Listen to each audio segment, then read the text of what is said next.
Sebelum lebih jauh menonton video ini, alangkah baiknya jika teman-teman menekan tombol like dan subscribe di channel YouTube ini.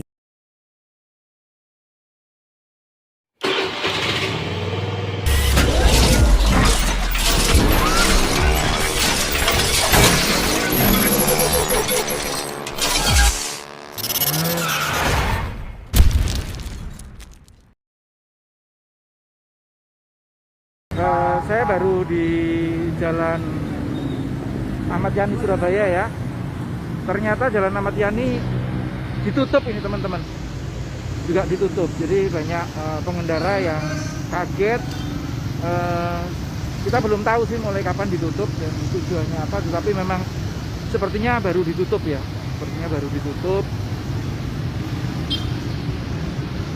ditutup. Padahal jalanan sebetulnya sedang sepi ya. Jadi kendaraan dilewatkan Jemur Sari, teman-teman sahabat Berita Jatim. Petugas berjaga, ada pemeriksaan. Tentu nakes yang dipersilahkan untuk lewat. Aparat menjaga, jadi proses pemeriksaan cepat teman-teman. Kalau memang nakes cepat. Nah ini dengarkan, ada himbauannya. Selain nakes lewat Jemur Sari ya. Oke. Nah, tapi ada juga yang mungkin pedagang kecil di jalan sepi, jadi tidak tahu karena ini sebetulnya kan jamnya sudah jam sepi. Justru arah ke Sidoarjo, Gedangan dan Mojokerto yang pada pulang ya. Kalau yang arah ke Surabaya sebetulnya sedang sepi, tetapi mungkin aparat punya pertimbangan yang berbeda. Jadi nanti mungkin update-nya di Berita Jatim ya teman-teman, alasan resmi mengapa ditutup ya. Ini kita persis di Bundaran Dolok, hanya kira-kira 100 meter sampai dari markas Polda Jatim. Mereka yang di dalam, nah padahal di dalam Jalan Ahmad Yani ini tapi tetap bisa lewat belakang ya. Kalau kita misalnya ada keperluan ke Geraha Pena atau sudah terlanjur mengambil hotel yang di sekitar Jalan Ahmad Yani, ada beberapa hotel, tetap bisa lewat bagian dalam ya, lewat sebelum Dolok itu masuk ke dalam. Jadi tetap ada jalan alternatif. Semoga teman-teman tidak ada persoalan ini nih. Bisnya Polda Jatim melewat. Ini bukan bis ya. Mobilnya di Satpam Polda Jatim. Mantap. Jadi teman-teman itu update sementara. Memang di Surabaya. Mas ini tadi Dan ditutup oleh jam berapa ya Dan? 24 jam Pak. Oh enggak, tadi mulai tutup jam berapa? Jam 6. Oh jam 6 ini tadi ya. Oke. 24 jam akan ditutup seterusnya. Sampai berapa lama? Sampai PPKM-nya Selesai ya, tanggal 20 ya. Oke, ya, siap. Terima kasih. Jadi teman-teman ditutup mulai hari ini 24 jam sampai dengan PPKM berakhir. Semoga PPKM-nya tidak diperpanjang karena efektivitas dari PPKM darurat ini bisa ini.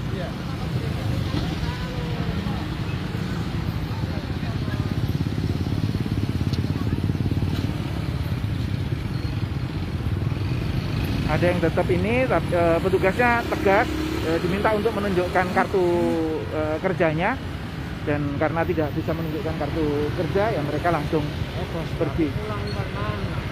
Lewat belakang Pak kayaknya Pak, harus lewat belakang Pak. Jadi lewat Dolok itu muter gini ya masuk ke dalam Pak. Banyurip. Oh lewat Jemur Pak, lewat itu harus lewat sananya. Nanti nyebrang Bapak. Ditutup Pak Ahmad Yani, jadi kayaknya nyebrangnya di Wonokromo itu Pak.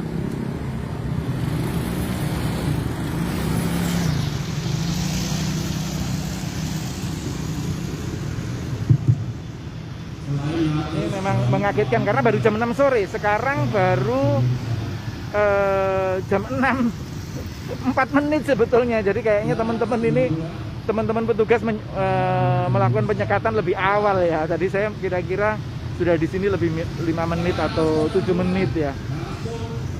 Itu. Terima kasih teman-teman yang sudah bergabung menikmati laporan pandangan mata dari Jalan Ahmad Yani ini. Nah, ini pertanyaannya dari Mas Handoko Teguh. Kalau ojol bagaimana? Ojol tetap nggak bisa, Mas, kayaknya, Mas. Jadi jelas petunjuknya itu hanya nakes yang bisa lewat.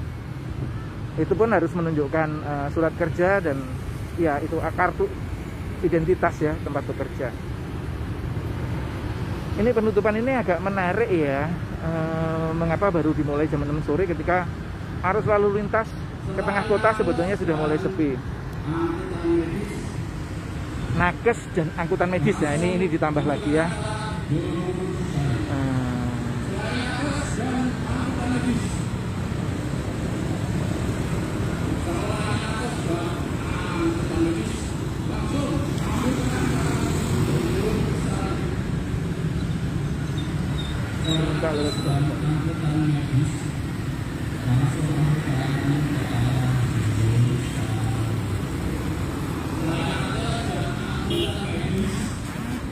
Harus lewat Sumbersari ya teman-teman.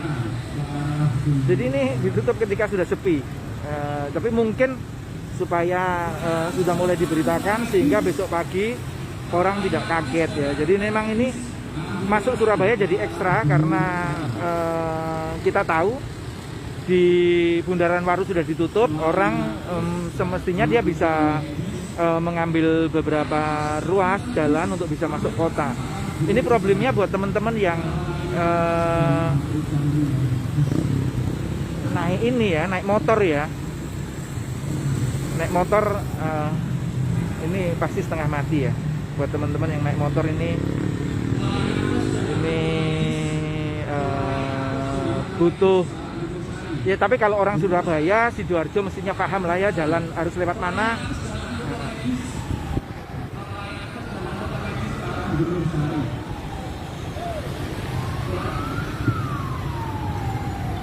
Jadi yang ditutup Jalan Ahmad Yani mulai di setelah Bundaran Dolok ya, setelah Taman Pelangi. Setelah Taman Pelangi. Tapi memang segala upaya dilakukan oleh aparat di Jawa Timur untuk menekan sangat tinggi. Kalau data kemarin kan ada sekitar 20 daerah tingkat 2 yang masuk kategori zona merah.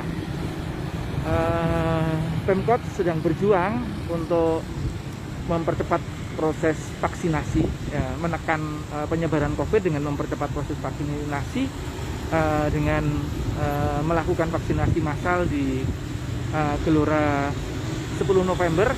Hari ini mendapat sumbangan dari DPR RI yang disampaikan tadi Mbak Puan Maharani sebagai Ketua DPR RI, didampingi Wakil Ketua Komisi Bidang Kesehatan Mas Charles Honoris.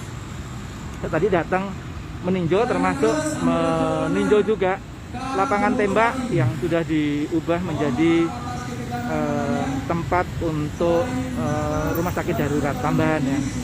Jadi memang karena sangat sulit untuk mendapatkan tempat berobat buat para penderita. Hari ini kita juga menerima kabar, tapi semoga sudah tertangani. Ada teman dari RRI yang mengalami kesulitan untuk mendapatkan pengobatan karena sebetulnya situasinya, Mas jangan lewat Mas, tidak boleh Mas, lewat Jemur Mas kayaknya. Ada teman wartawan RRI yang tadi dikabarkan penurunan kemampuan untuk menyerap oksigen sudah sangat parah dan dia tidak bisa masuk di rumah sakit karena memang tidak ada tempatnya. Semoga sudah bisa ditangani ya teman-teman. Di kalangan jurnalis sudah banyak sekali yang terpapar dan kemudian ada yang wafat. Kita kehilangan banyak teman baik. Saya pikir semua pemirsa beritajatim.com yang bergabung melalui channel Facebook ini juga merasakan kesedihan karena kita banyak ditinggal orang-orang terdekat kita, orang-orang tersayang, terkasih kita.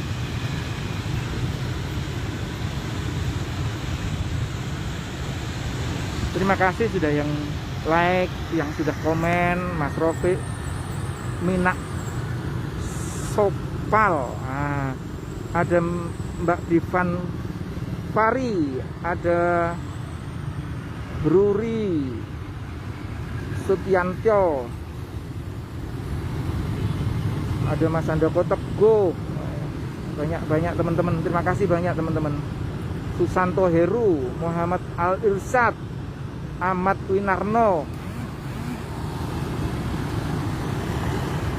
Ini teman-teman sudah pukul 8.10 menit.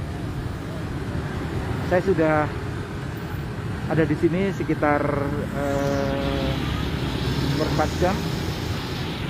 Banyak pengendara yang kecele, yang biasanya memang perubahan dari setelah melewati Taman Pelangi yang bentuknya bundar itu, biasanya orang akan tancap gas karena ada jalan yang dilebarkan. Jadi sebelah kiri dan ini lebar sekali jalan ini. Secara bergurau dulu Bu Kofifa mengatakan pingin sekali menggelar F1 di Surabaya gitu, karena jalurnya sebetulnya jalannya sangat-sangat lebar, memadai. Yaitu tidak tahu kapan ya bisa kita wujudkan. Saya pikir mimpi-mimpi untuk membesarkan kota Surabaya, ya kalau mimpi aja nggak boleh kan susah. Jadi mimpi-mimpi seperti itu, mimpi-mimpi besar, saya pikir harus tetap. Ya itu benar.